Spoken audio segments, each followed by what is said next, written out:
বাণিজ্যের পরিমাণ কত ছিল জানেন? $191 বিলিয়ন। একই বছর আমেরিকার সাথে বাংলাদেশের বাণিজ্যের পরিমাণ ছিল $14 বিলিয়ন মাত্র। ভারতে আমেরিকার রপ্তানি ছিল $78 বিলিয়ন, মানে আমেরিকা যেটা রপ্তানি করে ভারতে।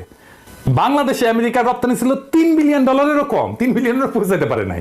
2022 সালে ভারতে আমেরিকার সরাসরি বিনিয়োগ ছিল $46 বিলিয়ন। আর ওই বছর বাংলাদেশে আমেরিকার সরাসরি বিনিয়োগ ছিল $0.5 বিলিয়ন। আধা ফুটে পয়সাও দাম দেয় না আপনারে। এখন আপনারাই বলেন আমেরিকার অধিক মুনাফা কার সাথে, বাংলাদেশের সাথে না ইন্ডিয়ার সাথে? ভারতের এত বড় রপ্তানি আর বিনিয়োগের বাজার বিসর্জন দিয়া আমেরিকা বাংলাদেশের সাথে থাকবে, এই চিন্তা আপনি কেমনে করবেন?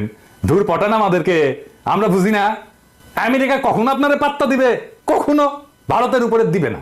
ভারত যেটা বলবে সেটা আমেরিকা মাইনা নিবে, এটা লিখে রাখেন। 2 নাম্বার, ইন্দো প্যাসিফিক অঞ্চলে চীনকে ঠেকানোর জন্য আমেরিকার নেতৃত্বে একটা কোয়াড হয়েছে না, জোট হয়েছে না?